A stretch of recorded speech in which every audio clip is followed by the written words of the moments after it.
Yo, what's going on, y'all, ladies and gentlemen? I'm your boy Emmatic, and we're here again live with USFC 41. We got a big card. Can't wait to get into it. Today I'm joined by and with whatever you want to call it, Coach Heavy Hands and BP. Gentlemen, how are you doing? I am doing well. Thanks for having me here.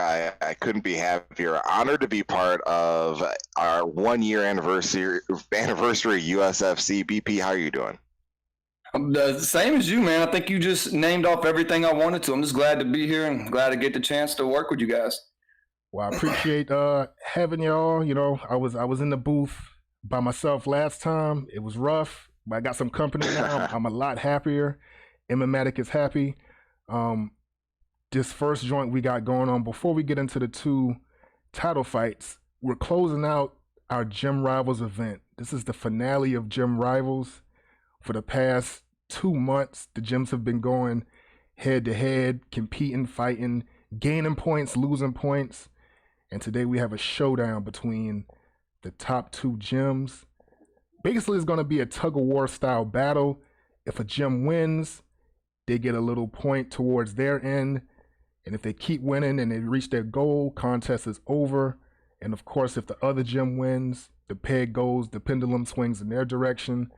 So it could be back and forth for a long time. If we do get to the hour and a half mark, I'll be watching the clock. We will go into sudden death because we don't want to be here all day. Hopefully it doesn't last that long.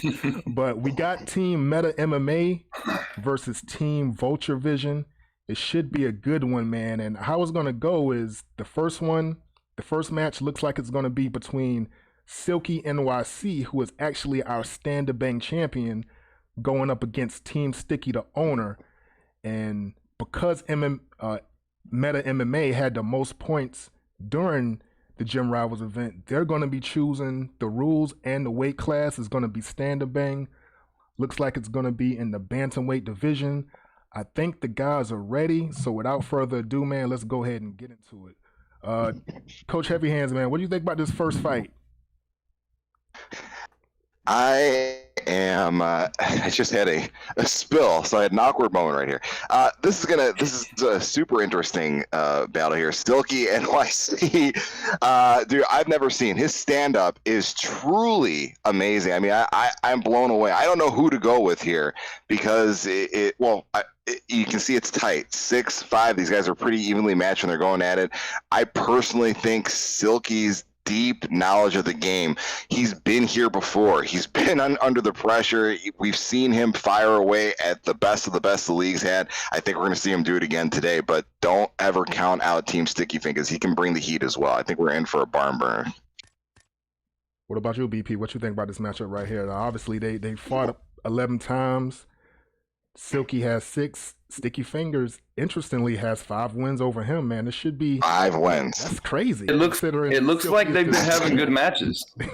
Yeah, that's crazy. I mean, when you think about how great Silky is, I didn't realize that they were this. I've honestly never fought Team Sticky Fingers, and I know you're talking to BP, but I'm blown away by that. I am honestly blown away with how close they are. I'm very intrigued, interested to see how tight. What does Team Sticky Fingers know about Silky that allows him to keep it basically neck and neck with him? BP, what do you think? Are you familiar? Have you seen these guys fight before? I've seen Silky. I haven't seen Sticky Fingers. Considering it is 6-5, I still think I'm going to go with Silky. He is the champion, and for me not knowing much, I'm going to rock with the champ. But Sticky Fingers does have Jan, and Jan is a big problem at bantamweight. And for the viewing audience, for some reason, the little overlay on YouTube is not going away, so it's all good, though. Here we go. What's going on? Yeah, first round.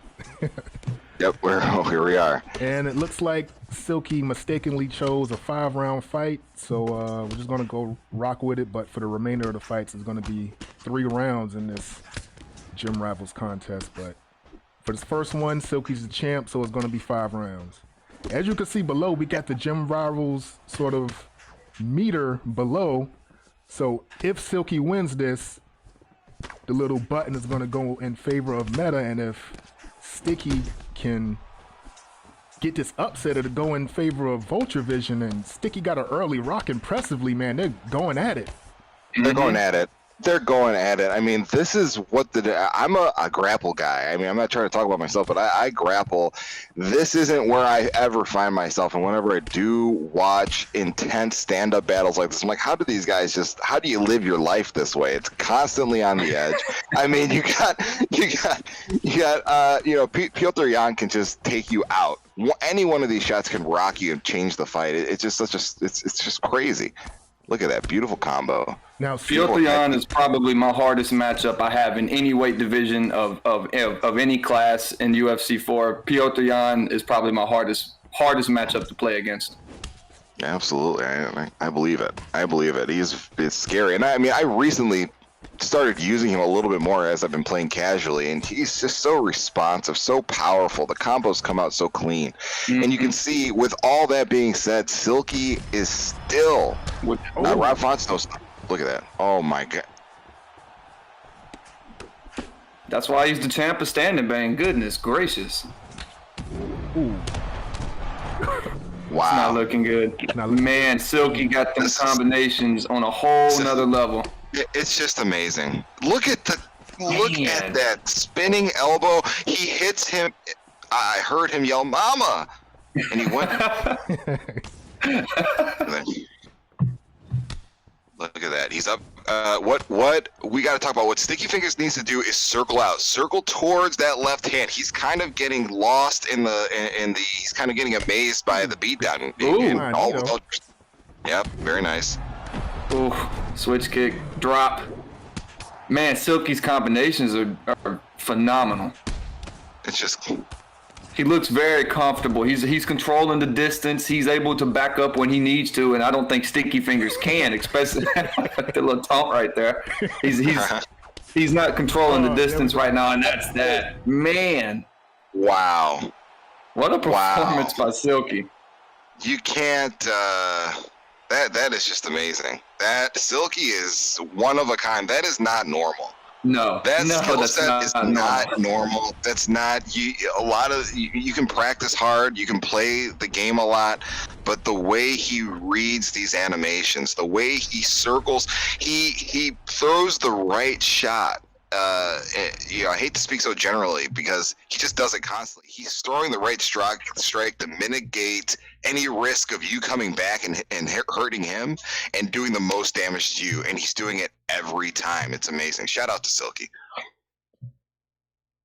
Man, I gotta say though, I gotta give Sticky his props for just stepping up to the plate and taking on that beast. Now, good strategy by Meta to start off heavy with Silky and in the Stand Up Bang division, because he is the Stand Up Bang champion. So more than likely he was going to win that first match. And because Team Meta won that first match, they now get to decide the rules and weight class for the next match. And, obviously they get to choose whoever the next opponent is. So we'll see what the decision is. They have 5 minutes to, get the invites ready, figure out who's going to be next. So just bear with us in mind. What do y'all think about the guts of Sticky to even step in a situation like that, going up against Silky? What do you think, BP? After I just saw Silky put on that performance, right? It wouldn't have been me. I wouldn't have took that. So props to Sticky Fingers, because Silky, he's a whole different animal. That's an animal I don't want no part of. He's on a different level. What do you got to say about Sticky's heroics in that situation, Coach? I agree with you, and I think you brought up a good point. Sticky took this fight, and it's not like he didn't do any worse than a lot of us would do. It's just Silky's just very skilled, and I think he had pockets of greatness there. I mean, in the short fight that we saw, you can see he was ready to go. You can see how he does beat Silky. I can tell why he has 5 wins over him, because he's a high level competent striker, and he just did his thing. But just some days you're on fire, and meaning Silky's gonna in this case was on fire, and he just overcame. And who knows, if this fight happened tomorrow, maybe we would have seen one of those close fights that their record reflects. Yeah. And while those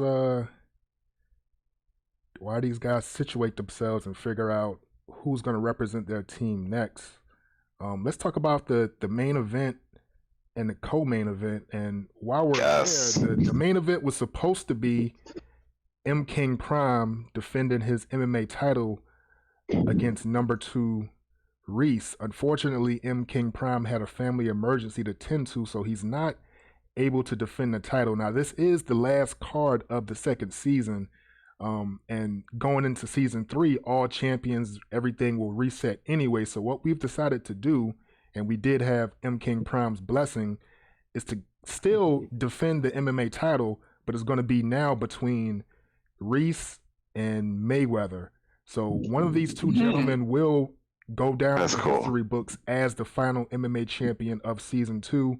Obviously, whoever wins the belt today will, relinquish it because we will be going into season 3. But, Coach, have you seen either of these guys? Like, have you faced Reese and or Mayweather? What can you tell me about these two if you know anything? I don't think I've faced either. Maybe I fought Reese. I don't think so, but I don't think so. And definitely not Mayweather. Doesn't come to mind. But what I can't speak to is the first and foremost, I want to send a shout out to M King Prime, who is appears to be a great guy. The little interactions I've had with him, he beat me for the MMA title that he currently has right now or had. He's really seems like a good guy. I want to send a serious, legit shout out to him and his family for whatever he's going through, and I wish you all the best. But no matter what happens at this high level in this league, it's going to be a banger. If I remember from Reese, if I remember hearing about him, maybe he's a stand-up. He's better at the stand-up than he is at the ground game. But because I don't know enough about his opponent, I can't really comment or project about this. But definitely want to send a shout out to M King Prime, who is a great fighter. And BP, do you know anything about Reese or Mayweather? What can you tell me about these guys, or what are you looking forward to in the MMA title main event? I can't tell you much because I haven't played either one of them, but because it is MMA and it's not stand and bang, I'm wondering which one of them will try to take control of the grappling. Will we have a heavy grappler? And I think Coach said Reese may be more of a stand and trade type of guy. What if Mayweather's a ground? What if he's going to come in there, try and take him to the ground? I'm interested to see if either one of them try to initiate the ground game at all. And then, of course, in our co-main event, we got the stand and bang champion who we've talked about, Silky NYC, going up against Kruger, who is ranked number 2 in the stand and bang division. If I'm not mistaken, I believe this will be Kruger's second attempt at getting the gold. What are you all looking forward to in that co-main event, especially now that we've seen the little taste of Silky? Yeah, BP, what do you think? I'm curious to see what do you think? You've been around. You know both of these guys for sure. I have. I've heard a lot about Kruger, and I just got to watch Silky. Now, I've heard Kruger was very, very, very talented as well. So I don't. After seeing Silky, I think I got to go Silky if I had to pick. Man, I mean, he looked so on point. Silky, he impressed me very much. Yeah, I'm familiar with both Kruger and Silky. This is, if they kept on fighting, as long as there's a stand and bang league, these two are going to constantly rise to the top. I mean, these guys are very good.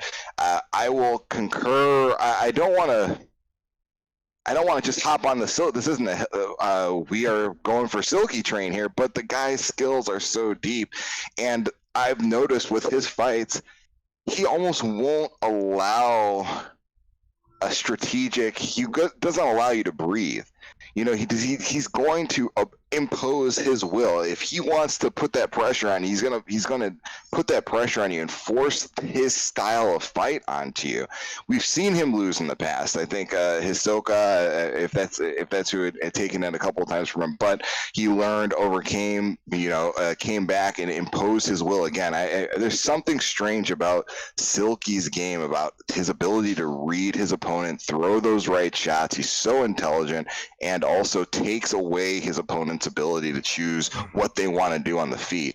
I'm going to go with Silky on this one again, but Kruger, if anybody can do it, if anybody can pull off an upset, we know Kruger's here to do that.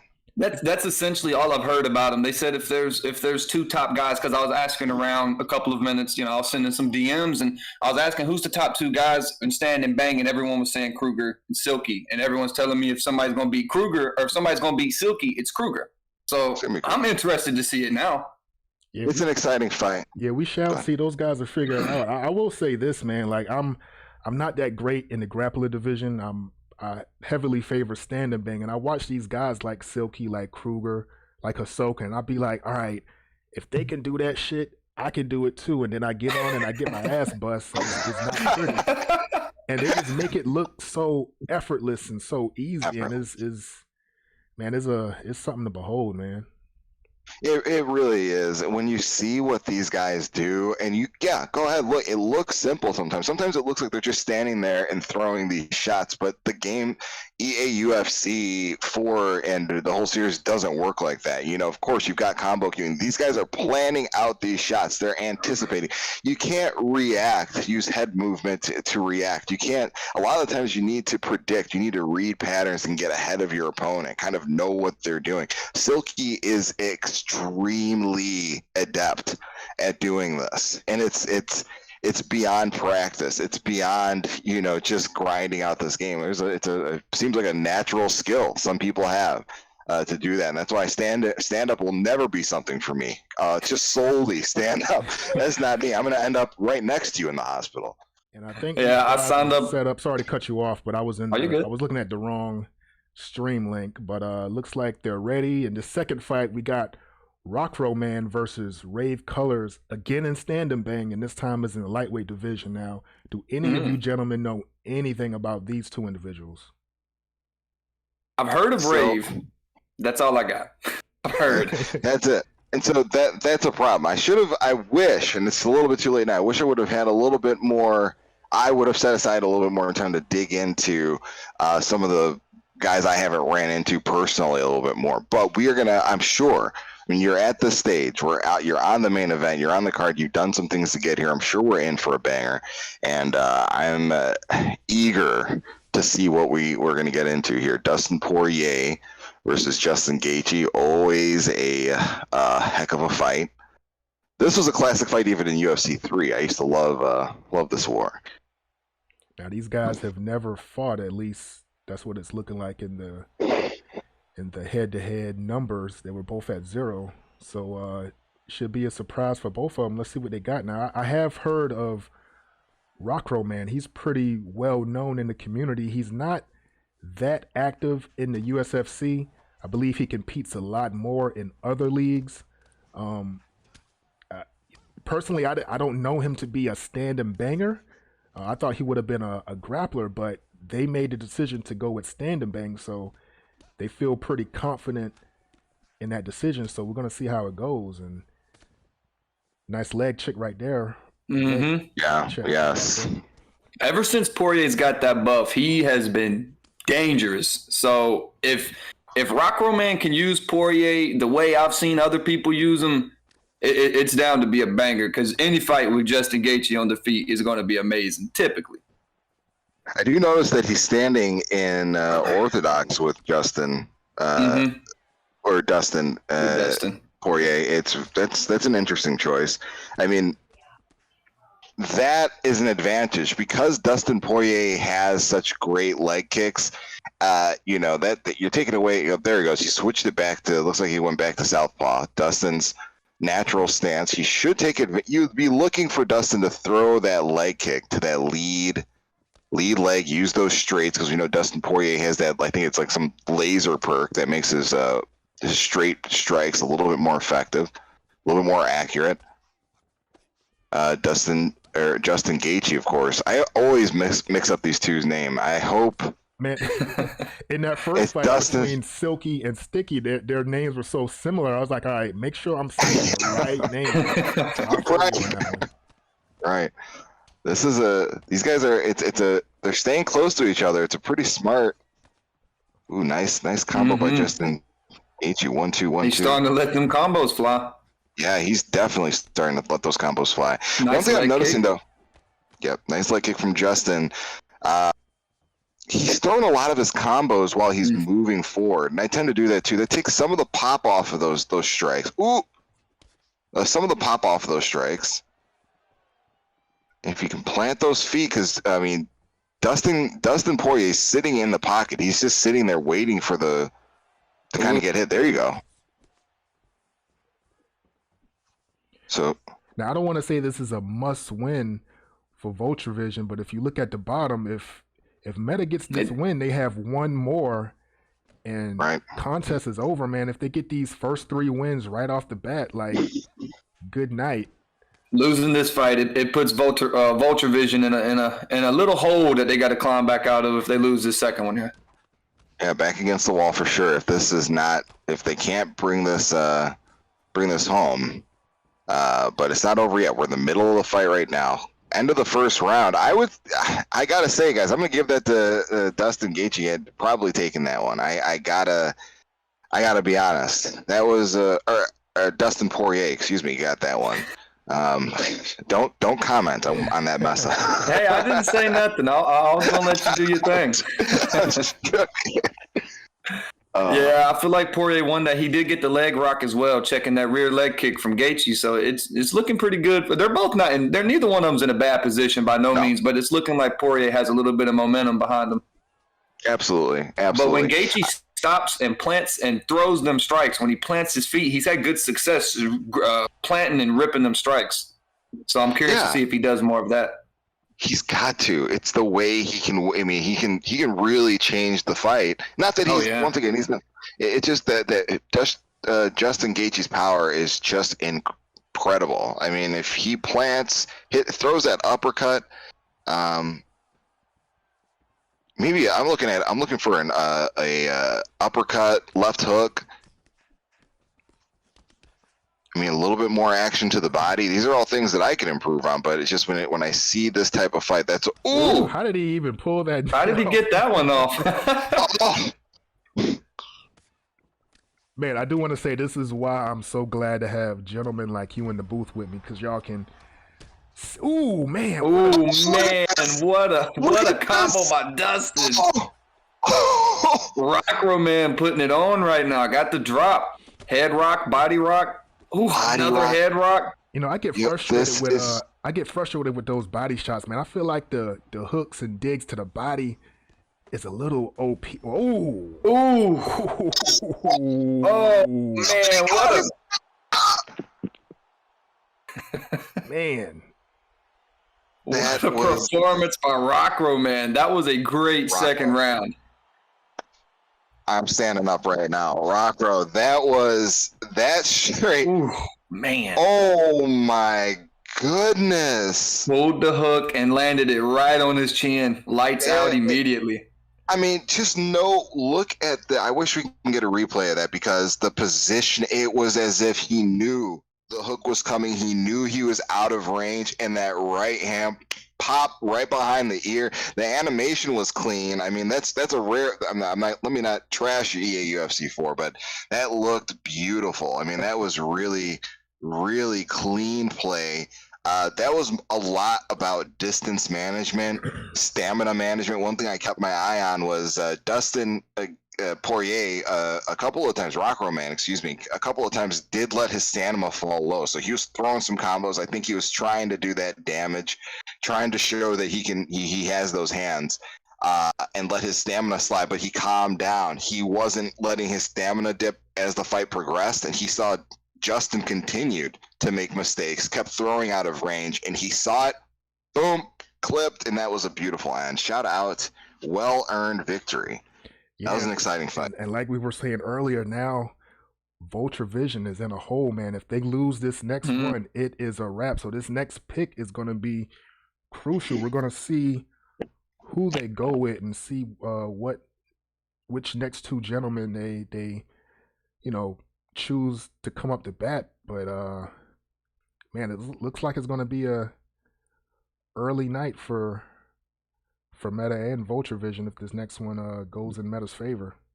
Yeah, this is a must-win for Vulture Vision. Gotta win this one. No other option.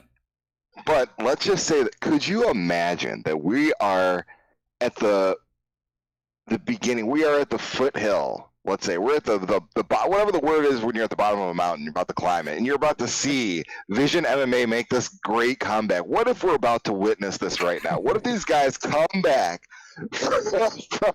from being 2-0, about to lose, and you just see some dramatic stuff? I'm ready for it. I'm actually excited for this next fight. I want to see if these guys can dig in deep, because here you're battling two things. You obviously Meta is a stacked team. You have legit talent on this team, and so is Vulture. Everybody's talented in this league, but Meta's very talented, so you're dealing with that. But you also got the pressure now. When you're in that position where your back's against the wall and it's a make or break, man, now you got to get your mind settled. You've got to focus on your fight and fight your fight, not to lose. You got to fight your fight, and that's very difficult to do in these situations. And I believe the next matchup is set in stone. The next two competitors are locked in. I'm gonna give them a chance to confirm it and make sure the streams are up.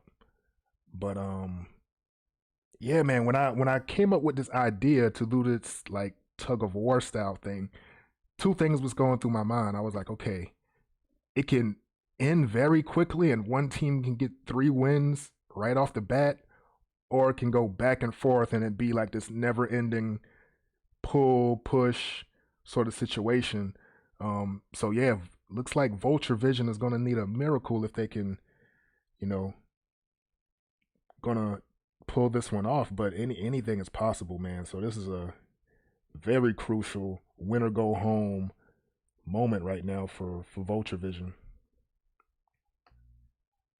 Yeah, I mean, but this is the stuff. This is, if you're a competitor, if you like to compete, you like playing this game. These are the moments you live for. This is why you don't want to be in this situation, but this is what you want to be. Put me in, coach. I like that feeling. Put me into this moment.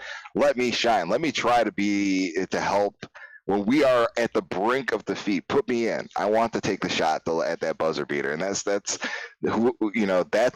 the position for this next Vision MMA fighter. That's who you are. You are Jordan with 7 seconds on the clock. You can tell my age by the reference of the player that I love. But, hey man, I'm only 20 and I rock with Jordan, my personal goat. Hey, this is MMA we're talking, but it's Jordan over everybody to this day. It just is what it is. I will say this, so I know who the next two competitors are. I know the rule set and the weight class that Meta is choosing. I would not want to be in Vulture Vision's shoes right now. So like you were saying, coach, like put me in. I love this type of moment. If it was me, not right now, I'd be in the back, like put me back on the bench. I want no parts of this guy. But you never know, man. These guys are going to figure it out. I think the invite is being sent, so let's switch over so we can at least look at who the first competitor is going to be in this next matchup. I think Coach hit the nail on the head, though. The fighter, whoever's going to fight for Vulture Vision, they have to come out and they can't fight to lose. They have to fight their fight. I think that's important. If they've coming out there and they're fighting not to lose, they're backing up, they're kind of playing more submissive. I think it's just going to be Meta MMA taking it home. Got to come out there. You got to fight your fight. I mean, and I appreciate that. I mean, and that's not me. Ooh, look! It looks like we're back up. Looks like we're almost ready to. The light heavyweight division. Yes, very nice. Peacemaker MMA. And Kruger. So this is interesting. We got two individuals who are both fighting for titles today. Peacemaker. Peacemaker's not fighting for the title. I'm confusing him with Mayweather. But Kruger is fighting for the Stand and Bang title a little later today. So this is a spot that Kruger might not be that comfortable in. Peacemaker is up 1-0 against Kruger. Really? See, I had a fight with Peacemaker, and it was a pretty competitive fight. It went back and forth. He ended up knocking me out in the second round. But from what I saw and from what I hear about Kruger, I didn't know Peacemaker would have a win on him. Maybe I'm better than what I think, though. I don't think I'm too great at all. So Peacemaker trying to adjust the audio, so we'll rock with whatever they got going right now. Yeah. So this is MMA rule set, right? Yes. Okay, interesting. Okay, I like it. DC versus Jan. Interesting fight.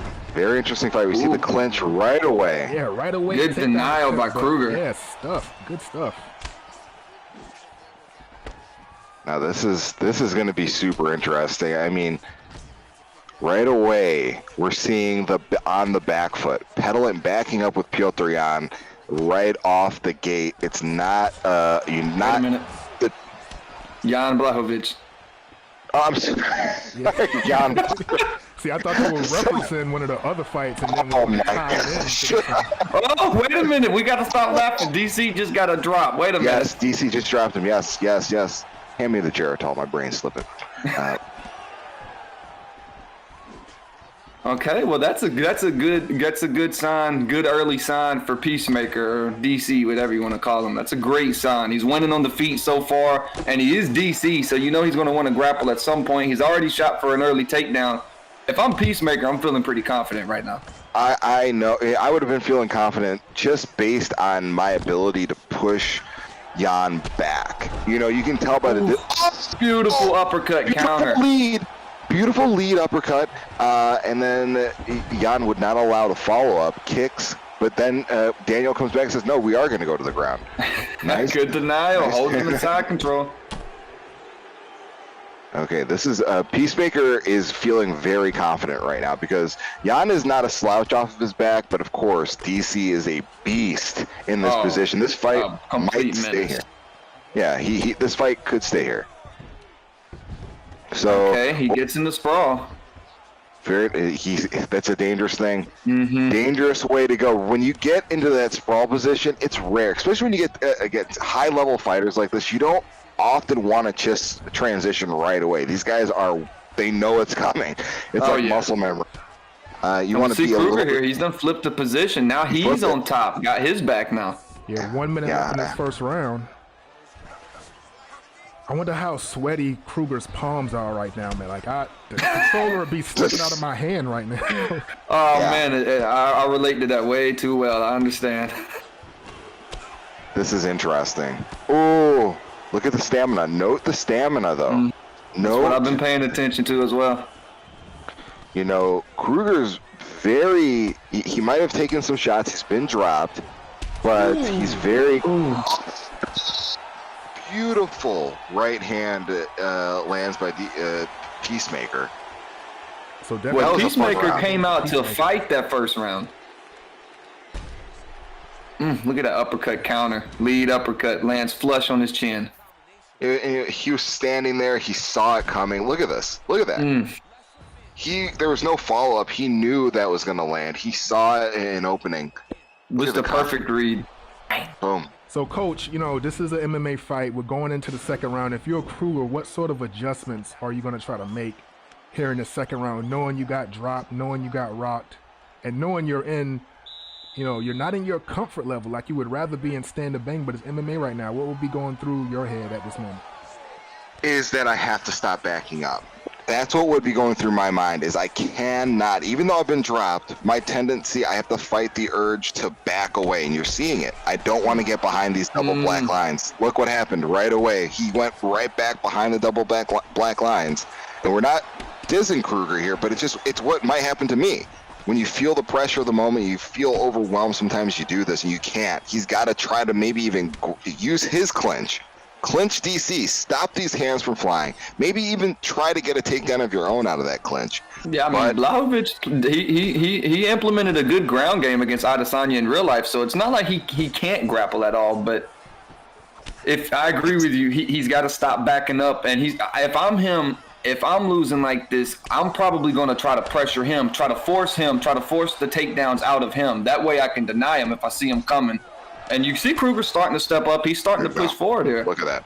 Look at that. Oh, you can just takedown. And that's the problem. That's the problem with that approach. But if you were ready for that takedown defense, he started to do the right thing. Do not get outside of the double black lines. It's a problem when you're losing a fight and you're starting to do that. Lateral movement's what you need. He still isn't in a bad position. I mean, he can just take this as a moment to slow things down. Don't eat too many more shots in the head because he has taken some damage. Yeah, he's starting to get low, but he's by no means out of this fight. He can definitely come back and win this fight, 100%. And But Peacemaker looks very comfortable. I think that 2-0 lead, it's got him feeling confident, feeling comfortable. He's not feeling too much pressure. I think Peacemaker's playing loose, whereas Kruger is maybe feeling a little bit, maybe. Look at this mount. I mean, the way he went from takedown, side control, mount. I mean, that was. It's discouraging. I was in this position with MMA with M King Prime. It's a violation. It's when you are losing a fight and somebody does this, it's demoralizing. And he's just got to keep his Kruger's just got to keep his focus right now. Look at this as a time to recover, minimize the damage you're taking, breathe in, avoid the choke. And Coach, with you bringing up M King Prime real quickly, I gotta let you know he is in the YouTube chat. He's watching us live right now, and he's saying, "Coach is on fire." So I believe he's impressed with your commentating ability and the and the things that you're noticing in this fight. Well, shout out to you. Shout out to M King. I did not see that. Shout out to you, my guy. M King. Best wishes to you. I had complimentary things to say about you, and I meant them. So shout out to you, my man. Champ. I mean to call you champ with respect. Tony Mangino in the building. How are you, my guy? Tony Mangino, Mega Tony in the building. Shouts out to him. Yeah, that was a dominant second round by Peacemaker right there. Yeah, that was a very good round. It was looking bad for Kruger. It was looking like it was about to be over, but Kruger does survive this second round. We're going into the third now. We know Kruger will need a stop in this third and final round if Vulture Vision is going to stand a chance. It's not looking good, but he is at least hanging in there. Anything can happen in this third round, but he's going to have to do something drastic to shift it in his favor. It's got to be drastic, and it's got to almost exclusively be on the feet based on what we are on the ground, based on what we've seen. Because if he stands, if he backs up behind these double black lines here, or if he gets countered like we've seen. Ooh. Oh, look at that right there, right off. It's got to go to the ground. He cannot afford to do this right now. I like the footsies. I like he's trying to use a little bit more footwork, but grab DC, get him down, Kruger. Yeah, and that's the only problem with the approach that I take when I'm facing a heavy grappler. I do pressure and I stay on the denials, but if you're not ready, good rock there and a drop. I love it, Kruger. Look at the pressure. He says, "No, coach, I know how to do this." Okay. Look at my guy. Look at Kruger coming back. And Kruger says, "Let's get right back up." He said he's not done. He gets the kick called. Oh no. Nice. Okay, He's fighting his fight. Interesting choice to get back up. I believe he believes that his best chance is on the feet and getting a knockout. Maybe he believes Peacemaker has the advantage on the ground and he's just not comfortable in that position. That's my only guess. Man, turning takedown right into crucifix. Man, Peacemaker's looking good. Honestly, it's a rough place to be in, that cradle, but I don't think Kruger has a difficult time dealing with it. He seems to be, he's not getting finished. A lot of this damage isn't really happening, at least to the head, isn't happening on the ground. A lot of it's getting clipped on the feet. That's where he's getting most of his damage from. Yeah. Now, absolutely. I know I'm looking forward, but I got to say this. So Kruger is in this match right now.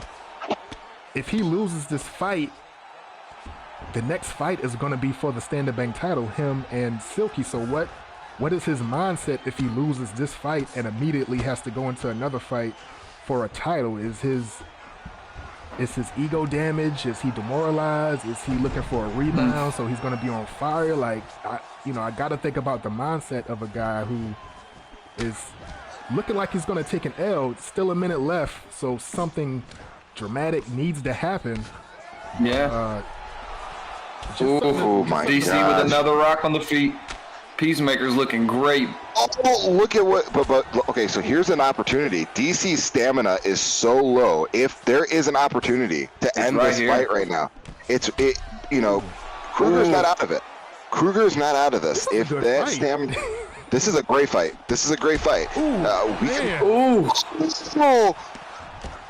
Kruger is doing his thing. Peacemaker's pouring it on, but Kruger's showing some intelligent defense. Kruger! Yo!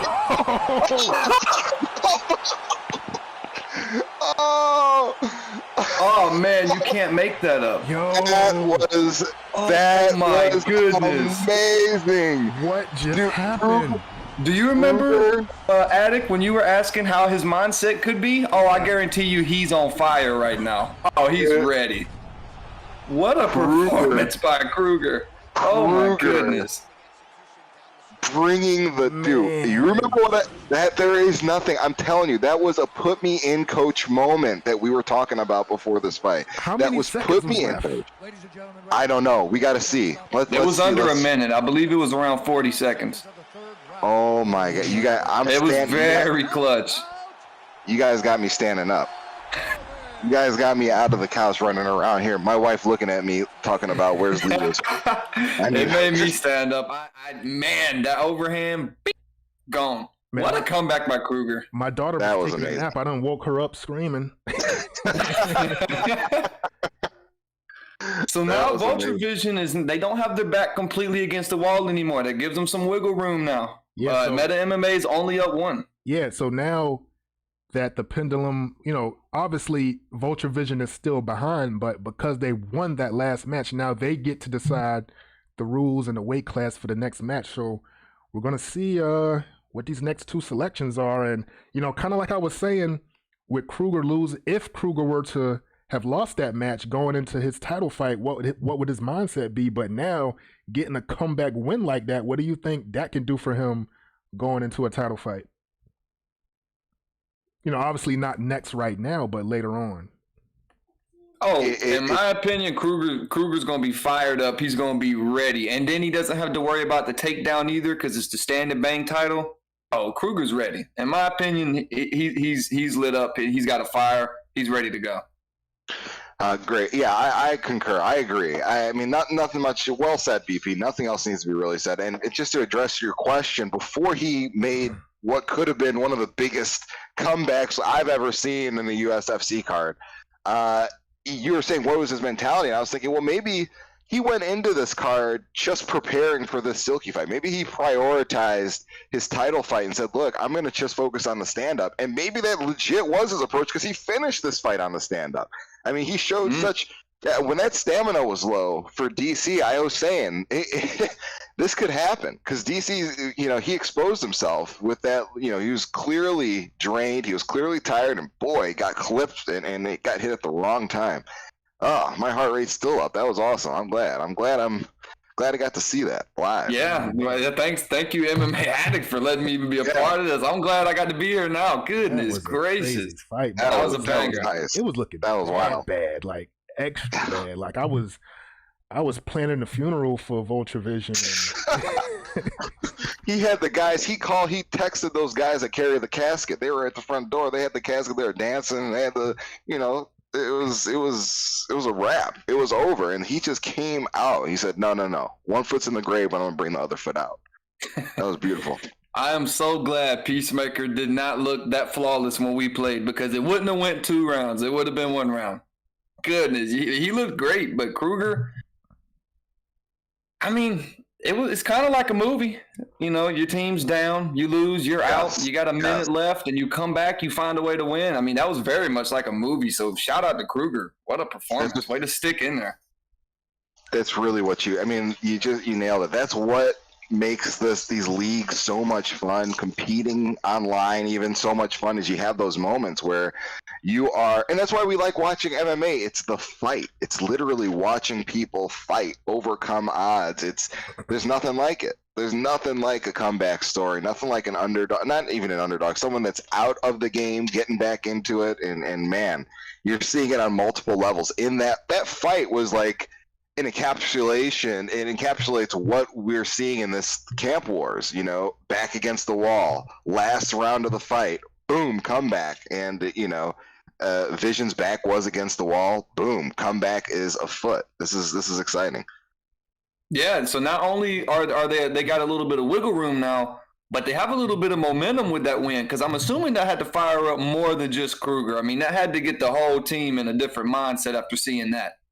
Absolutely. Absolutely. You watch your teammate put in that work, go out there and put you back on the boards and get you where you need to be. You as a teammate, you feel that too. Like, okay, now I need to do my part. And if they make the right pick, it will be interesting to see who they throw out there next to try to continue this success. Boy, they have a lot riding on their shoulders, and I hope they rise up to the moment like they just saw their boy Kruger do. Boy, and I owe Kruger an apology, because I was writing him off at the end of that round. At the end of the second, I was saying, boy, he cannot back up. He cannot do it. And he didn't. He actually won pressing forward, but it looked like he was going to succumb to the pressure. Backing up, he got dropped, and he just came back. I mean, truly amazing. It was a rough fight, but he did come back. He did win. It was almost like a Diaz brother performance. You kind of take a beating in the beginning of the fight, and towards the end you start figuring it out. That's what it kind of looked like. Dude, that's so perfect. The fact that you call out Diaz, I mean, that's why that fight was so much fun. That's why we love the Diaz brothers so much. Is those types? Unfortunately, yeah, they take a beating in their fights and they get hit a lot. But you know, when you do watch round 5 of Leon Edwards versus Nate Diaz, tell me you don't get an adrenaline dump after that bell hits. I mean, it's insane. It's such a man. classic. I remember watching that live. Me and my dad went crazy, and he's not even big into MMA. He didn't even know who he was beforehand. He started yelling. I mean, everyone that was there went crazy. You gotta love the Diaz brothers and fighters that fight like that's coming to just fight. You gotta love them. Yeah, oh, absolutely. That's why, you know, they might not have the most talent. It shows you don't have to be John Jones. You don't have to be GSP.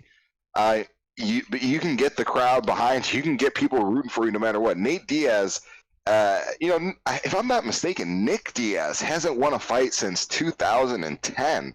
I think his last UFC win was BJ Penn. Before his GSP fight, I believe. And then he lost to Anderson as well afterwards. Well, it was a no contest. That was actually ruled a no contest, the Anderson fight, because Anderson, of course, pops for steroids. Popped for roids, and I think Diaz popped for marijuana, right? Yeah, that's exactly right. So it was a no contest. Right. But yeah, so that just goes to show you, guys like that cannot win fights, but if they have that fighting spirit, we're all going to rally behind them. We're all going to want to watch them fight. Nick Diaz, of course, fighting Robbie Lawler at UFC 266, I think September 25th. I'm looking forward to it. I won't miss it for the world. I'm excited for it. I can't wait. Yeah, I'm like, there's nothing that's going to make me miss that fight. I will be there that night. Not there, but I will be in my room. I will have it on my TV. Have some popcorn in my hand. I'm watching that whole early prelims. That whole card is going to get watched. I can't wait. There couldn't be better matchmaking, really, too. When you're talking about Nick Diaz, Robbie Lawler, just the storyline, that's one of the most famous, like, TKO sequences in UFC history. And for it to kind of come back, the sequel to happen at this point in their careers, it's perfect matchmaking. Robbie Lawler is kind of on his, you know, he's on the downside of his career. He's on his way out. He's had two. Surprisingly, Robbie Lawler's had like 2 peaks in his career, you know, and he's at the end of his second one. And Nick Diaz is coming back into the game, having not won a fight in like 11 years, which is insane. It's brilliant matchmaking. I hope it's actually a good fight. I don't expect what we got from the first one, but I hope it lives up to half of it. Yeah, I could see it going bad for both fighters. I could see Robbie getting pressured and just crumbling, but I could see Nick having ring rust and him crumbling. But then again, I could see them two just going out, Nick sitting there, Stockton, and then just going crazy. Both of them going crazy. That's what I'm hoping for. I want to see a banger, but I could also see one of them crumbling. You know, specifically Diaz. It's been 11 years since he's had a win. It's been 5 years, I believe, since he's fought. I could see the ring rust catching him, but I hope not. I'm hoping for a banger. That's the goal. Oh, and Tony Mangino bringing out that Nate won a fight. Nate did submit Conor. So Nate has one. Obviously, he submitted Conor, and he won against Anthony Pettis as well. So Nate submitted somebody earlier with the famous triangle choke, the double birdies. I can't remember who. Kirk Pellegrino, maybe? I don't think so. He submitted somebody, though, also. Good fight. Yeah, the next two guys, they were in the lobby, they were ready, but someone had their music and commentary on, so I was giving them a chance to change the settings real quickly. King Cold asked, are mirror matches allowed? Yes, they can choose the same people if they want. But I will say one more thing about this Nick Diaz situation. I'm not under the illusion that a guy can take this much time out of the ring, out of the octagon party. If you follow Nick Diaz on social media, you'll notice that he's spent years in Vegas partying, drinking, doing all sorts. I mean, you can kind of see it. He hasn't been doing triathlons like he was known to do for all these years. Robbie has been relatively active. I mean, since they met, Robbie's been champion. Robbie has fought some of the best fighters out there. That's true. That is very true. It's beyond ring rust. It's like a guy that used to play basketball coming back and being like, hey, I used to be in the pros when I was 23. I'm now 34 and I'm playing I don't know. I'm playing another guy that was in the league at the same time who never left. It's a rough go for Nick. Oh yeah, I'm scared he bit off more than he can chew. I think that's what I mean when I say he might crumble. I'm scared he bit off more than he can chew.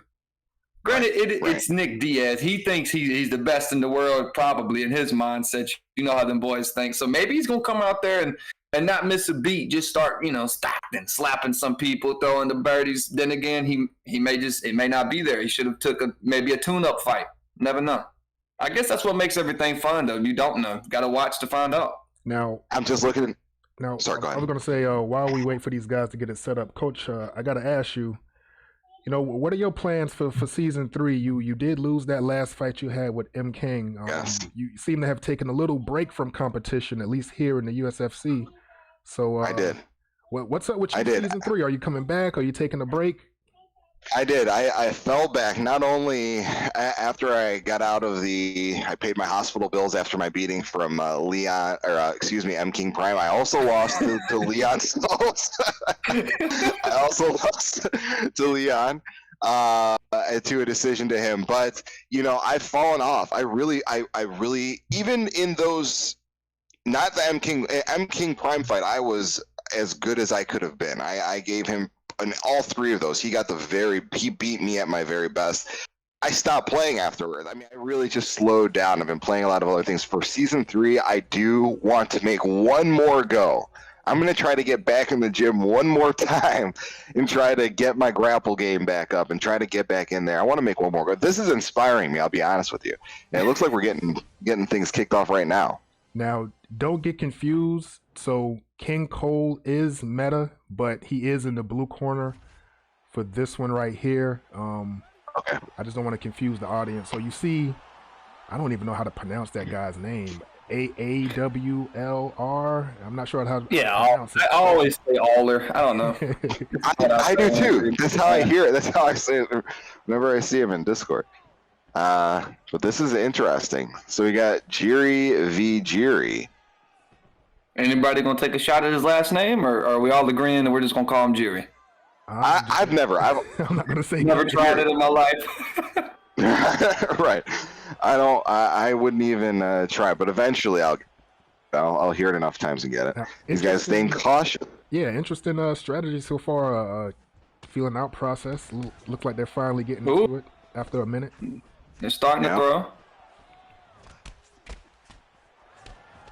Looks like they're just coming together and they're both just exchanging so far. They had that little minute grace period. Flying knee, not quite. Now this is Ooh, nice drop there. Uppercut drop, yeah. That I've seen that he threw that uppercut. I mean, I saw that uppercut thrown. Look at it. It's part of his. That is beautiful, dude. He's planting, throwing that uppercut, and he's catching.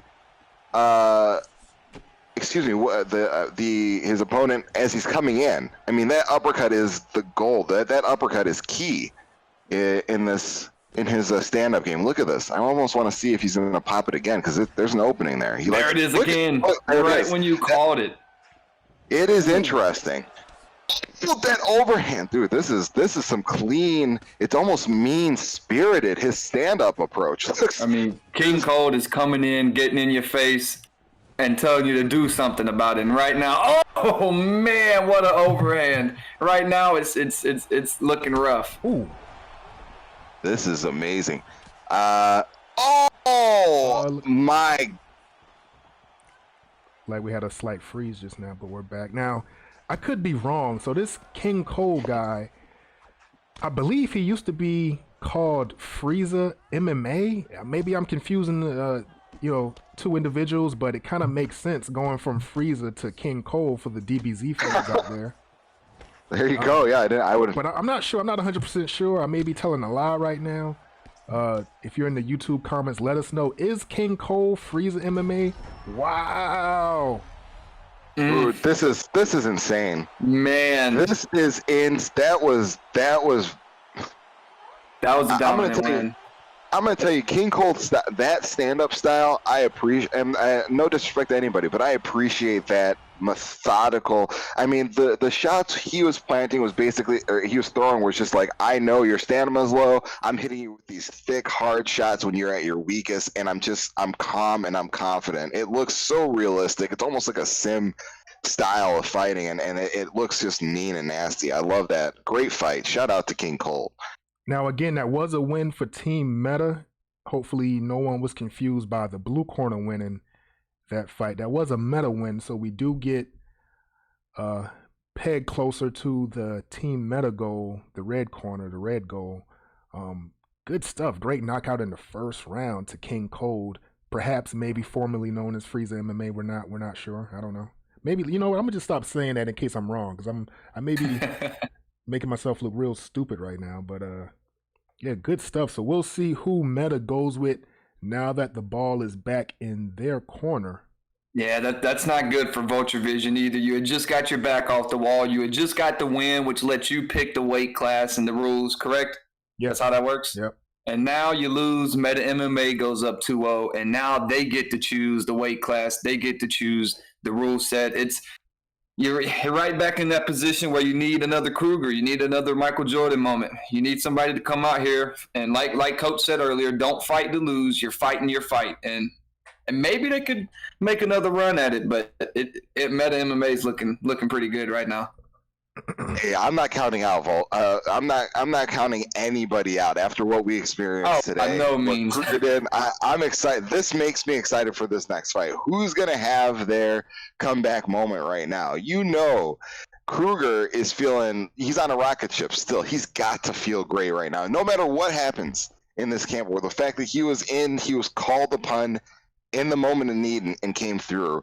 That's got to send you on a rocket ship, and it's got to motivate whoever's going to be selected next. Now, you know, I gotta stop this. So this is an interesting moment. So we've had 4 fights so far.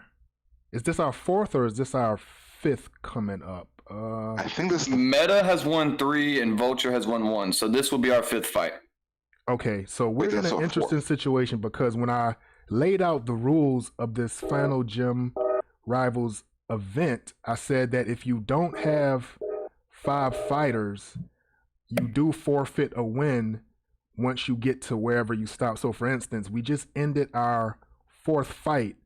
I believe Vulture Vision does not have a 5th person. Let me go do some investigating and see if they have a 5th person to step up to the plate. But if they don't have a 5th person, they do, by definitions of the rules that I laid out, they would forfeit a win, thus giving Meta the overall win. So let's see what's going on. Team Sticky is writing me now. That'd be such an unfortunate way for this to end after the fights we've seen. Oh man. I know I'm pumped. I'm ready for this next fight. I want to see what happens. So Sticky is saying he wants to go ahead and all right. So we're getting confirmation. Vulture does not have a 5th person, but Sticky is saying let him fight. Leon, who is next for Meta, is saying let him fight. Leon wants to fight, so let's rock with it. We're gonna bypass that rule and we're just gonna keep going. So it's looking like it's gonna be Leon Stoles versus Team Sticky Fingers. So this should be interesting. This is going to be good, and I know firsthand how good Leon Stoles is. He was the last person I fought in the USFC. We went to a decision in a 3-round fight, but he's competent everywhere, eerily, evenly skilled. So you think you're going to get him on the ground and have a good time? Nope, he's competent there. You think you're going to have a good time on the stand-up? Nope, he knows he's good everywhere. And interesting fact about Leon Stoles: he was our first ever champ in the USFC. So he was the first individual to hold the MMA title and the stand and bang title simultaneously in season 1. So yes, I can vouch for what you said just now. He's good everywhere, and he's proved it here in the USFC. I did not know. See, that's awesome. I had no idea that he had accomplished that, and it's evidenced by the skills that I witnessed, man. There was no safe place in that octagon when you're fighting Leon. I didn't feel comfortable anywhere. I didn't feel like, I mean, he won the fight. I mean, there was nowhere where I was like, okay, I got this. I feel great. It was just a constant, he's good, So this is going to be an awesome fight. I can't wait to see. And such a good position to be thrown into for Silky. Or Sticky, Team Sticky. Or Sticky, Team Sticky, excuse me, yes. Don't make fun of me. Hey, I'm not. As far as I heard chuckles. I heard chuckles. Now, I've never faced neither one of these guys, not Leon, but I did. Obviously, I watched Sticky fight earlier. I don't have an opinion on who I think's going to win this because I haven't fought either one of them. So I'm going to ask both of you guys, if you had to pick, who are you picking? Or if you were just talking about it, I had to go for a couple of minutes. Stuff was happening downstairs. I had my mic muted, so I just got back. So if I missed anything, my bad. No, you good.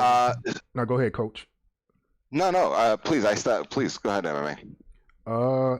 I think he was asking who I believe was going to win this one. Yeah, what's y'all's pick on Leon versus Sticky Fingers? I mean, it's hard to bet against Leon in any situation against anybody. He's been there. He's done that. He's held both titles. Well, he hasn't been a Underground King champion in the USFC, but I mean, it's hard to go against Leon, man. He's good. He's good. Yeah, I gotta agree. Leon, obviously, I've never fought. I've never, as I already mentioned, I've never fought Sticky. But I will say, Leon is just so evenly skilled. He's so competent. I respect that fighting style. There's nothing corny about it, nothing cheesy about it. It's not the reason why I say that is sometimes if people rely on kind of exploitive tactics, if they do things that don't feel legit or they're kind of cheesy, if someone knows how to get around it, they're exposed and they'll lose a fight. It's just not the case with Leon. He's just a competent, well-rounded, legit fighter. And like you said, he's held belts. He's held the stand-up, been the best at stand-up, been the best in overall MMA. I'm going to have to ride with Leon on this one. Oh, man, my bad. I'm jumping in. I just saw the Nick Diaz versus Robbie Lawler picks. I like this fight already. I like it. This is crazy. They're trying to go after my heart. That's what they're doing.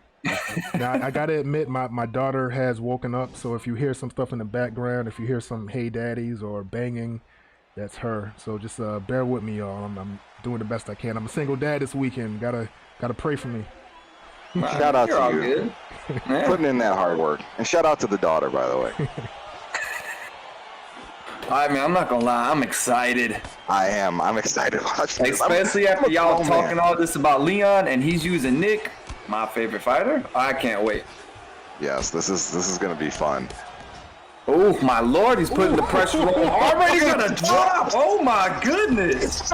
Oh my god. And that's that. Oh my god, let me calm down. Oh my lord, Leon, goodness gracious. Down, Leon still. He wasted no time. Oh man. Oh man. That was amazing. I mean, what Leon. what can be said about that fight? What did you all see, if anything, in those quick seconds? Coach? I don't know. I'm almost speechless. It was just a flurry of. It wasn't just spamming either. You guys, that was not spamming. That was a guy that knows how to throw hands. He's watching your stamina. He's watching your distance. He knows what strike to throw. If you think you're watching a guy just hit buttons or block break or do just combo, no.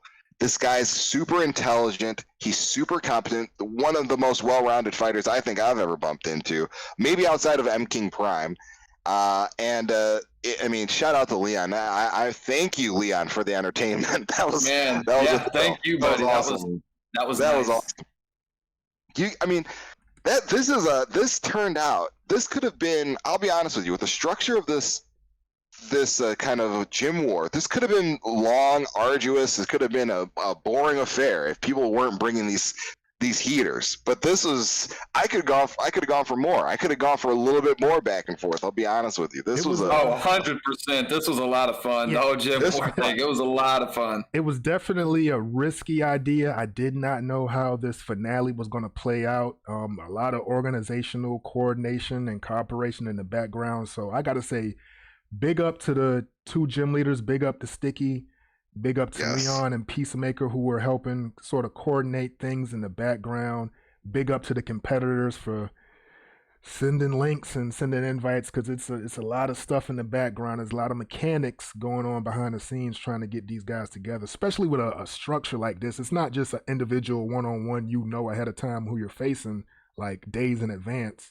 It was kind of a on-the-fly situation. So, man, good stuff, and great win by Meta. They take home the prize. For sure, that's what I was about to say. Let's not give Leon all the spotlight. We gotta throw Meta in there. Congratulations, they won season 2 of Gym Rivals? Well, this is our first time doing Gym Rivals, so we are in season 2, but this is the first ever Gym Rivals concept. Oh, okay. Congratulations! Shout out Meta MMA.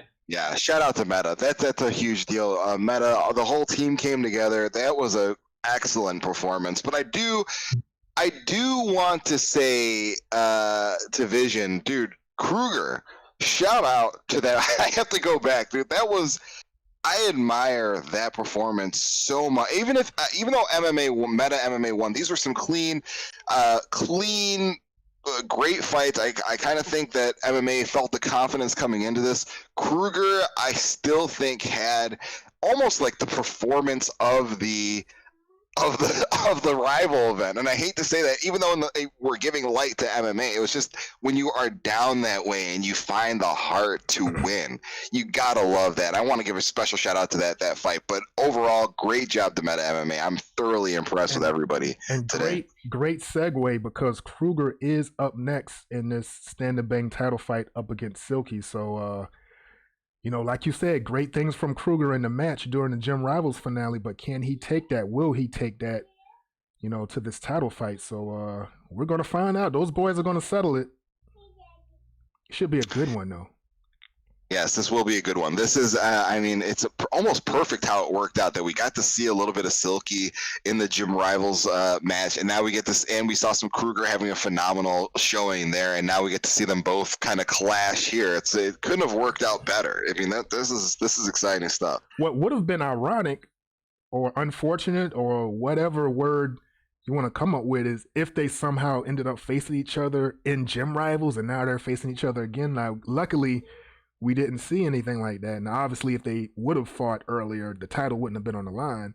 But, they did manage to stay away from each other during Gym Rivals. But here they go now. I can't wait. And I think they're getting the invites ready. They're getting into the lobby. Look like the stream is up, so we should be good to go in a few. My only concern with this fight is the way that Kruger was backing up against Peacemaker. I feel like if Silky gets him in that position to where he has the head health advantage like that, you can't do that. I don't know if Silky is going to lose that fight. If it gets to this situation, I feel like Silky will be able to just hold his own and finish that fight. So for Kruger, you can't. I guess you can't let yourself get in that position against Silky, obviously. But what do you think Kruger's game plan should be here going up against Silky? Great point. Great point. I don't know if you mean, but great point. If Kruger allows himself to get pushed back, past those, get his back against the cage, where he's not implementing his offense, I almost can guarantee you Silky's not going to be in a position where his stamina is that low, where you're going to get that comeback shot necessarily. Silky will finish that fight. Where we thought, where he was, dipping and then coming back and getting up in his previous fight, Kruger's previous fight, that will not be the case here. Silky will finish it. And that's why he's definitely got to come in this with that, like we're talking about, the mentality to win, not to prevent yourself from losing. He's got to implement his game plan, move forward, and just get it done. He cannot back up. I really don't think that's going to work against a guy like Silky. And the guys are in the lobby. They're ready, but really quickly before we get into the fight, let's go ahead and review this matchup breakdown. Now, obviously, we know Silky. He's known for his stand and bang credentials, and obviously he's getting all his work done. 17-2 here in the USFC. While Kruger has a 9-4 record in stand and bang and a 13-7 overall, but he is on a 4-fight winning streak, and I guess you can say 5 if you count his win just now in Gym Rivals. So he's going to be confident. Now, obviously Silky is going to be confident as well. It should be a good one, man. I can't wait. Let's go ahead and get into it. I think they're ready. So without further ado, man, let's not keep the audience waiting any longer. Here we go. USFC Stand and Bang Championship on the line for the last Stand and Bang champion of Season 2. Who's it going to be? I'm not going to lie. I'm excited. I'm excited. I do see the 17-2 record, and I'm in all seriousness, I don't want anybody to get upset, especially Silky. But I'm wondering, is there drug testing in this league? Because, in all seriousness, I don't want anybody, because this guy is a maniac out here. This is crazy. I'm going to have to back Silky in this fight. This is going to be a tough one, a tough ask for Kruger, but it will be a heck of a. He'll have me screaming again for the second time today if he can pull this off. Man, that would be one crazy event for Kruger, wouldn't it? To have the comeback win during the Gym Wars and then to win the Stand and Bang Championship. That would be a great night for Kruger. Could you argue that this would get you MVP of the season if Kruger does this? If Kruger pulls this up and had the performance that he had today and then wins this, you got to get an MVP at least of this event. This is just amazing. Here we go, guys. He definitely puts himself in contention for MVP without a doubt, just based off that last performance alone. And Kruger's coming out here and getting the jump on Silky so far. He's doing it. He's doing his thing. But ooh, watch that stamina. Kruger. Yeah, but notice, yes, there you go. You picked it up. Look at his stamina. Look at the stamina. This is not where you want to be right away. The permanent stamina is already depleted. It's not even been a minute. Look at this. This is the stamina you want to have towards the end of the first round. Look at this. And what Silky's doing, it's not that he was losing. He's actually waiting. He's seeing that you're just blowing your stamina and shot knee to the body. Man, and you can see it right now. Just look at it right now. It hasn't even been a minute and 30, and there's already a very big difference. And Silky right there ripping some combos, getting the head health a little up. Right. It's just experience. What Kruger can do, though, is calm himself. Do not, don't fall for it. Do not let your stamina fall below that, quarter of the way down. Throw that jab, break, get that block, down. Try to draw a shot out of Silky and try to hit him when his stamina's depleted. But the path he's on right now, we're looking at where your stamina should be at the end of the second, maybe the third, if you're in a great position. Beginning of the third, if you're really having a good fight. He gets the rock, though. Okay. Yes, that is. He shuts me up all the time. It seems like he hears me talking. Full body rock by Silky. No, Silky with the beautiful switch kick. And Silky, that switch kick, such great timing. He is reading your stamina. That's what Silky's doing. He knows when you've thrown too much. Man, Silky's looking pretty good. Silky's looking like a professional. I mean, yeah, looked like he's been here before, been here, done that. Already knows the ropes. He looks great. He really. It's just amazing, the composure, sitting in the fire. Ooh. He knows. Another body rock. That switch kick is so clean. A minute 15 left, just under that. Ooh, it's a a flying knee. Going to the body. Silky's looking great right now. Silky's looking great, and may I remind you, we're approaching 50% permanent stamina depleted at the end of the first round. This is close to a wrap. And if we were actually looking at the fight, you didn't see that. You've seen some critical, body shots, of course, but it's really been primarily Kruger just blowing that stamina. Yeah. Which he showed a lot more patience in the fight earlier. Silky with a clean 1-2 and then a rock to the body. Ooh. Yes. Oh my goodness. Yeah. This is... Silky is, the hands, Hisoka and Silky have the best hands. It's just amazing how these guys understand the stand-up game in these the animations. It's just their distance management is so amazing to me. I'll never get that good. I couldn't practice this game enough to get to that level. It's amazing. And just at the start of the second round, you can look at the stamina difference. Silky. It looks like he's in a league of his own, And obviously, no disrespect to Kruger. Kruger probably had the best comeback win I've ever seen on the game. But Silky looks great. I want to point out, even with getting hit in the first round, he never looked like he was in any sort of true chance to lose. He got caught. He recovered and went right back to doing what he knew how to do. I think what we're doing right now is, Kruger's feeling the pressure of the moment. He's throwing a lot of big techniques. You saw in the end of the last round, a flying knee that maybe shouldn't have been thrown. The spinning kick right now, these big stamina draining techniques that don't really have a big chance of doing something. Back against the cage. Circle out towards that left hand. He needs to get out inside the double black lines. Now draw a switch shot. kick again. My God. It's been there. That's probably been his best weapon so far in this fight. That switch kick is the third rock or second, one of the two. It's been awful, and so what Kruger has to do is close the distance, get chest to chest, stop staying in kicking range because it's doing so much damage. Close that distance and try to get inside. It's oh my goodness. Bad. And his block down too. Yeah, that's what I was about to say. I'm not sure if he can get that close because at that point, if I'm Silky, I would probably just let the hands fly if he comes up. Flying knee. Oh man. Flying knee. This guy is insane. This is insane. Oh, the hands dude, this guy is so clean. I'm saying if switch kick again. If Kruger at this point can pull off what he did earlier, he needs Jesus right now, man. He needs to buy a lottery ticket. Man. This is just.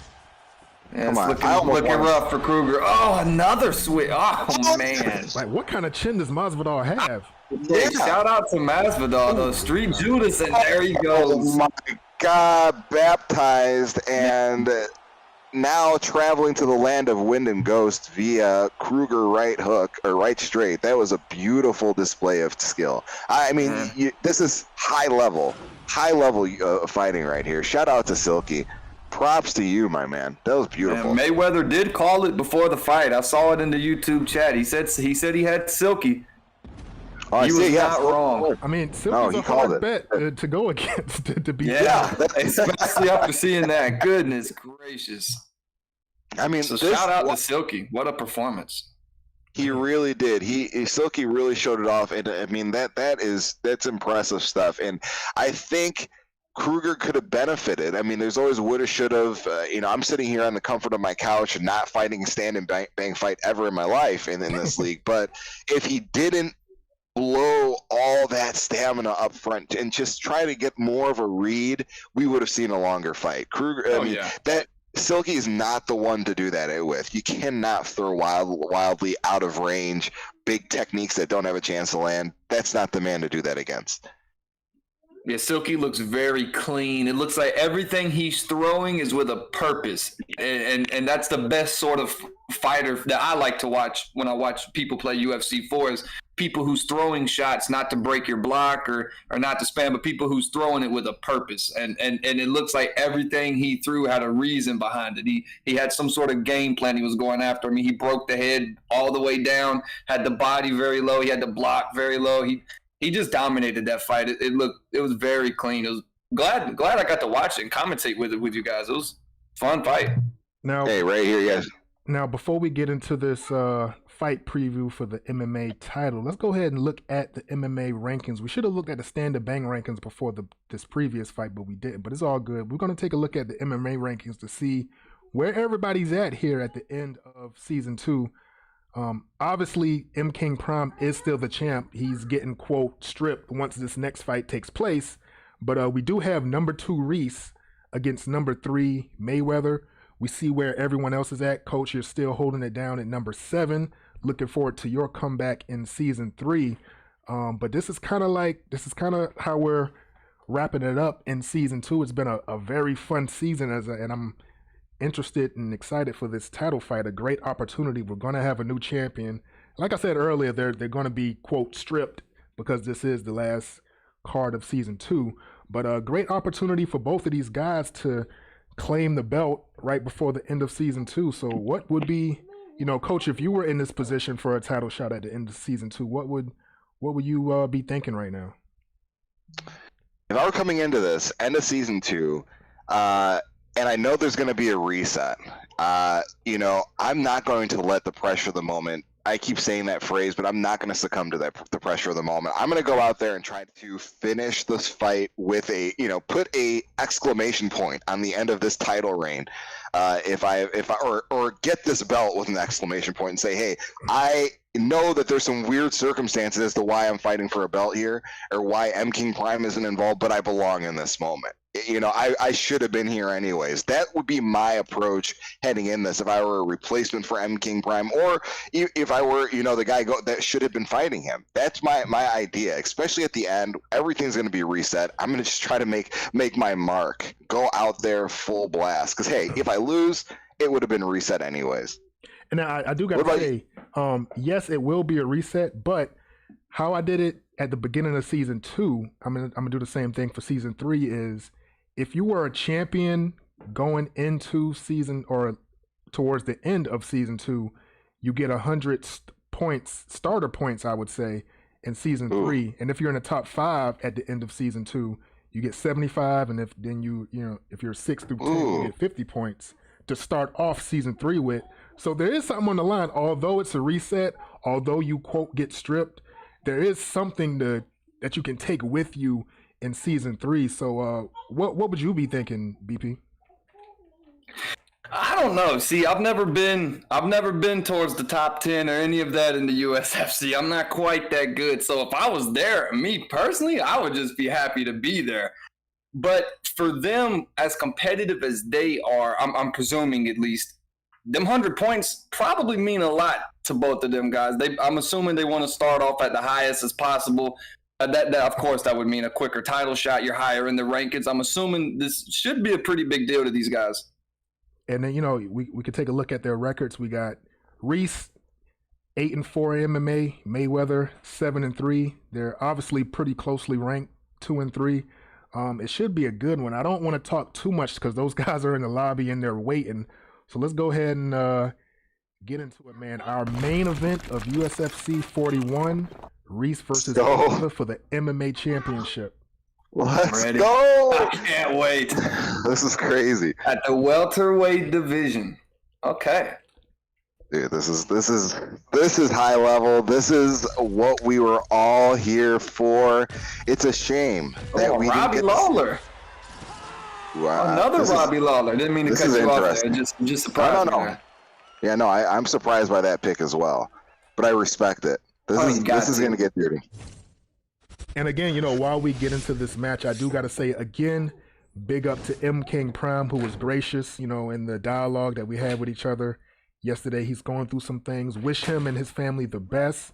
Absolutely. Absolutely disappointed he couldn't be a part of this, but you know the show must go on. If he's watching again, wish you well, and we hope to see you again in season 3. So here we go, first round, main event. All right, let's go. Pettis and Lawler. And Lawler's coming out swinging. Ooh, uppercut counter already. Wow. Okay, Wow. I like it. This might be a banger. It's looking like it's gonna shape into one. Wow. You What got a Reese. crazy You got. start right there. I mean, just right out the gate, it looks like they are saying, "Yeah, it's the end of the season. Let's just go out. Let's make this a show." Yeah, let's put a show on for the people. I like Pettis shooting the takedown. That's ill-advised, though. I'm saying that is not what you want to do in a 5-round fight with Anthony Pettis. Is go for a takedown in the middle of the cage. It's very easy, in my opinion, to stop these takedowns from a non-wrestler. Stopping a single leg from Anthony Pettis is just going to drain your stamina. Now, I'm curious. I was going to say, these two guys did fight earlier in the season. Had I done the proper research, I would have had the results of that fight. So they're no strangers to each other, and I think last time they fought, they did put on a banger. Again, I don't know what the results were. Yes, a pizza. If we meet in the commentary table again, I will definitely have a lot more fun because I'm going to dig into these fights and get that history in because Good. Dude, this is sharp right now. He's looking very clean. Notice, like I don't want to see another takedown from him. I don't want to see that takedown. I want to see this. This is great. And what I was going to say earlier is I wonder, considering how early Lawler got caught going to the body with the uppercut, I wonder if that's gonna kind of keep him away from the body work at all. It can. It really can. It can make you shy away. You know, it makes me shy away. It's why I'm hesitant to go to the body. Is because it just feels like I get clipped. I get hit by uppercuts a lot, and that can happen. Hopefully it doesn't change his game. Hopefully he fights his fight. Yeah, just mix it up a little bit better. But I will say, when you know people are watching you, when you have what you sense is a lot. I've been trying to do that recently. It changes, and let's keep an eye. Pettis' stamina is extremely low. Yeah, especially for the first round in a 5-round fight. That's a 5-round fight. But we also don't know where Lawler is at.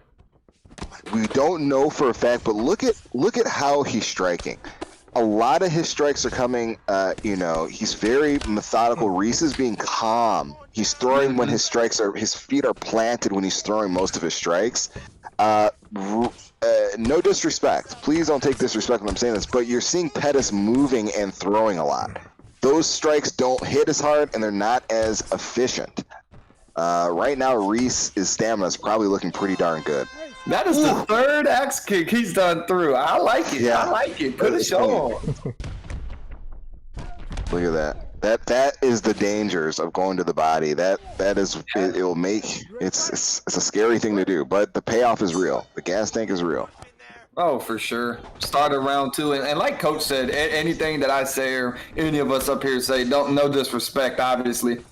Right. Yeah, hopefully these guys got thick skin and they don't take it personally. And if they do, they can call you out in the chat and maybe you can, square off in season 3. I'm okay. I'm okay. So you mean to tell me? So you mean to tell me that this commentary job could lead to me getting beat up? Yeah. This is some scary stuff. Oh, Lawler with the drop. Very nice. Lawler, wow. And that's expected. Reese's pace, to me, it feels like what we're watching is like water torture. Just a drip of consistent. He's very consistent. Another axe kick. Yeah. Oh, pulled the uppercut right there. Now, I don't know a lot about Mayweather. What I would say about Reese, I do follow him on Twitter, and he's been wanting this shot for forever. He's been posting about the USFC, posting his matches, claiming he's going to climb, claiming he's going to get a title shot, and claiming he's going to get it. And this is his opportunity. He is not taking this opportunity lightly. And it's showing right now, man. So it's showing. win or lose, no matter what the outcome of this fight going to be, I got to big up Reese for, claiming this spot and claiming this situation and having the opportunity and making the most of it, win or lose.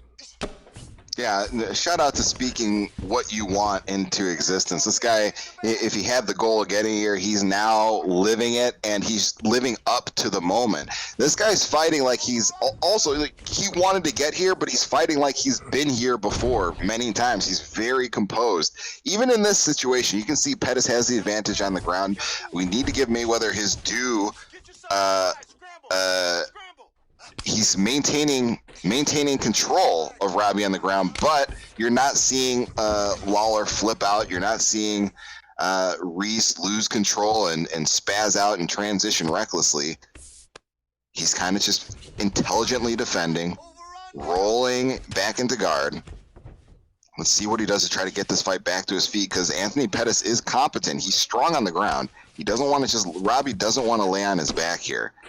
What I think we're going to see is an attempt to go into full guard, and then maybe, nope. We see Pettis going into half guard now. Robbie getting back into getting him back into his full guard.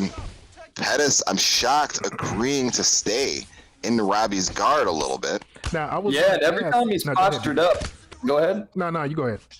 Every time Pettis is postured up, he doesn't really throw too many strikes coming down. So even though he had the control time, he didn't do too much damage to Robbie on the ground. Right. And like Coach said, Reese does look like, ever since you pointed out how his pace has been, how his style has been kind of like that water drip, consistent. And I've been paying attention. He does look like he's been here before. He's not worried on the ground, or he doesn't look like he's worried. He's not spamming transitions. He looks like he's done this before. Oh, Pettis coming out the gate and getting a drop. Coming out the gate. Now, I want to ask you, Coach. Earlier, you were criticizing Mayweather's stamina consumption. Now we're in the third round. Because he decided to take it to the ground in round 2, do you think he's starting off round 3 with a better stamina situation? It's a great question, and I have to be honest with you, no.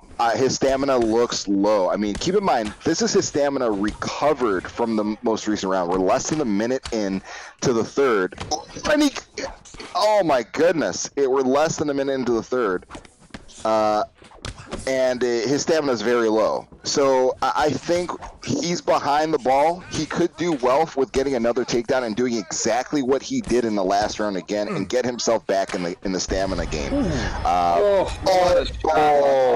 at the body shots. Look. Those body shots aren't going to help. It's it. That's it. Oh, Reese. Reese. Reese. His champion knew. Oh my goodness. Shout out knew to in the most. Dude, is there a more spectacular way to get a title? I mean, this guy, that looks so clean. With Robbie Lawler? Mm-hmm. Oh my goodness. He looked very, very confident in that matchup. He looked so consistent. He looked like you popped a guy that had fought 100 title fights. He had no bit of wavering to him. He was just moving forward, throwing his fight. Even when he was in dangerous, quote-unquote, situations, there was no panic. There was no. I was going to point that out. Even at the beginning of the third, where he got rocked and dropped, and he never looked like he was in any real danger of getting finished. He always looked like he had some sort of control in every aspect, even when he was, had his back taken, and whenever he was getting dropped, he always looked like he was still good, and obviously he ended up finishing the fight. Now, I do want to ask both of you a question. I want to get your perspective. I don't want to take anything away from Reese. Like I said before, I follow him on Twitter. He's been claiming this moment forever, and he attained his goal right at the end of season 2. But if you are Reese, and I'm going to start with you first, BP. If you're Reese, are you thinking, man, I really wanted to get the title by defeating M. King Prime? Or are you like, I don't care who was in front of me. I did what I had to do. I can only fight the fights that I'm given and placed in. Would you look at yourself as a legitimate champion? Now, things obviously reset, but how happy are you in this situation?